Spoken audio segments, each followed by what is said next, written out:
नमस्कार, रामराम महाराष्ट्र न्यूज मध्ये आपले स्वागत आहे। खेड शिवापूर येथे सिंहगड प्रज्ञा ज्योती शिष्यवृत्ती वितरण सोहळा उत्साहात संपन्न। पाहुयात आमचे प्रतिनिधी रमेश रेडेकर यांचा सविस्तर रिपोर्ट। मी शिंदे शाळेतून विकास टेकाळे बोलतोय। जिल्हा परिषदेच्या सर्व शाळा काट टाकत आहेत। शासनाच्या उपक्रमाबरोबरच शिक्षक वैयक्तिक उपक्रम शाळेमध्ये आनंद शनिवार असेल, विविध गुणवत्तेचे असतील, ज्यादा शिष्यवृत्ती तासेस असतील, NMS परीक्षा असेल, स्कॉलरशिप परीक्षा असेल, मंथन परीक्षा असेल, त्याचबरोबर शालेय पाठ्यक्रम चे सगळे उपक्रम जिल्हा परिषदेच्या सर्व शाळा प्रभावीपणे अंमलबजावणी करतात। यासाठी आपल्याकडे जी मुलं आहेत ती सर्व गोरगरीब मुलं आहेत। सिंहगड फाउंडेशन असेल आणि बोर राजगड जी सामाजिक प्रतिष्ठान आहे, हे खरंच मुलांच्या गुणवत्ता व शाळेच्या भौतिक सुविधा आपल्या परिभागातील सर्व शाळांना कशा पुरवता जातील याचा पहिल्यांदा नियोजन करून सर्व शाळांना आवश्यक अशी मदत करतात। आता माझ्या शाळेत सांगायचं झालं तर मागील वर्षी सिंहगड फाउंडेशन यांनी शिंदेवाडी शाळेसाठी 5 संगणक, 107 मुलांसाठी स्पोर्ट ड्रेस आणि सर्व विद्यार्थ्यांना चांगल्या प्रतीच्या स्कूल बॅग्स आणि इतर शैक्षणिक साहित्य त्यांनी पुरवलं। त्याबाबत आता हे जर झालं असं एवढं मदत तुम्हाला छानपैकी सगळं या दोन्ही संस्थेमध्ये होतो, तर याच्यामुळे आपल्या शाळेमध्ये पटसंख्या वाढली जाते का? नक्कीच वाढली का? आता मागच्या वर्षी माझ्या शाळेचा पट 317 होता सर, वेळू जिल्हा परिषद प्राथमिक शाळा वेळू, आणि आता माझा पट आहे 349। म्हणजे नक्कीच, कारण जे ज्यांचं शिक्षण थांबतंय त्या मुलांसाठी हे जे शैक्षणिक साहित्य मिळतंय ते नक्कीच प्रेरणादायी आहे, आणि त्याच्यामुळे पालकांचा भरपूर बोजा कमी होतो याच्यामुळे, आणि जो मुलगा हुशार आहे तो याच्यामुळे हे साहित्य मिळाल्यामुळे ऑटोमॅटिक पुढे सरकतोय। त्याच्यामुळे नक्कीच विद्यार्थ्यांच्या गुणवत्तेला सुद्धा आणि विद्यार्थ्यांची पटसंख्या वाढवण्यासाठी सुद्धा खूप फायदा झालेला आहे। म्हणजे जो जिल्हा परिषदेपासून विद्यार्थी दुरापास्त झाला होता, पुन्हा याच्या माध्यमातून तो जिल्हा परिषदेच्या शाळेकडे तो आता वळला गेलेला आहे। आता त्याच्या पुढचा भाग त्याच्या मुलाच्या गुणवत्तेसाठी सुद्धा तुम्ही काहीतरी करावं, याच्यासाठी तुम्ही या संस्थेत सुद्धा तुमच्याकडून अपेक्षा आहे आम्हाला गुरुजनांकडून, तर तुम्ही आता गुणवत्ता वाढीसाठी आहेत का मुलं? काय वाढले त्यासाठीच मुलं आपली आता तत्पर आहेत। त्यांना सगळ्या बौद्धिक सुविधा आजपर्यंत मिळत नव्हत्या, त्या आता ह्या फाउंडेशनच्या माध्यमातून मिळत आहेत। आता नक्कीच गुणवत्ता वाढलेली आहे।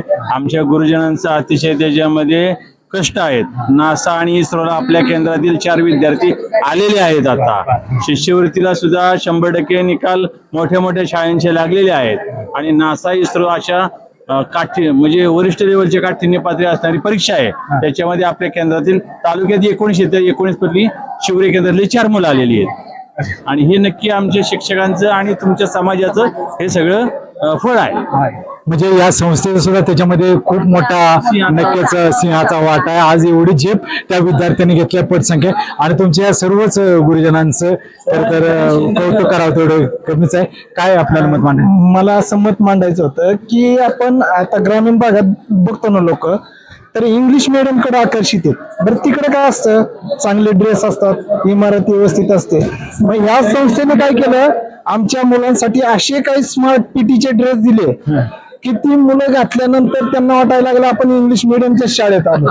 हा बदल झाला, मग ती इंग्लिश मीडियम सारखं त्यांना वातावरण दिसायला लागलं, आणि त्यामुळे मुलं आकर्षित होऊन दप्तर चांगली, सगळे लागणारं साहित्य चांगलं मिळालं, त्यामुळे इंग्लिश मीडियमची मुलं आमच्याकडे यायला लागली। आणि ह्या संस्थेने एक सांगितलेलं आहे की आम्ही मुलांचं स्पोकन इंग्लिश, वैदिक गणित ह्याच्यासाठी तुम्हाला एक बाहेरून शिक्षक पुरवतो, पण तुम्ही गुणवत्तेच्या बाबत अगदी विद्यार्थी आहेत। या विद्यार्थ्यांच्या पर्यंत आणि खऱ्या गरजू विद्यार्थ्यांपर्यंत भालगरे साहेब पोचतात, याचा मला खूप त्यांचा अभिमान आहे। भालगरे साहेब आपलं सगळं गुरुजन वर्ग फार मोठं कौतुक करत आहेत, तर काय तुम्हाला वाटतं ही सेवा करत असताना? काय कसं आहे, एखादी गोष्ट जर आपल्या मनामध्ये आले त्यातून मार्ग माझ्यासाठी तर निघतोच, आणि मनामध्ये ज्यावेळेस अध्यक्ष झालो होतो त्यावेळेस असंच वाटलं होतं की शाळेमध्ये काहीतरी चांगले बदल घडावे, आपल्याबरोबर इतर शाळांमध्ये व्हावे। मांगले साहेबांच्या आणि मला तो आधार मिळाला, आणि त्या दृष्टीने मी हे काम करतोय। इथे धनगर वस्तीची शाळा आहे। गरजू विद्यार्थ्यांना ड्रेसही मिळाले। 2 वर्ष गेल्या वर्षी स्मार्ट टीव्ही मिळाला, त्यानंतर आता गेल्या वर्षी वह्या मिळाल्या, आता वह्या मिळाल्या, आता ड्रेस मिळाला। तिथली शिष्य म्हणजे 10वीला 95% विद्यार्थ्यांनी मार्क मिळवले. शिवरी केंद्रामध्ये शिवरी हायस्कूलला तिचा दुसरा नंबर आला.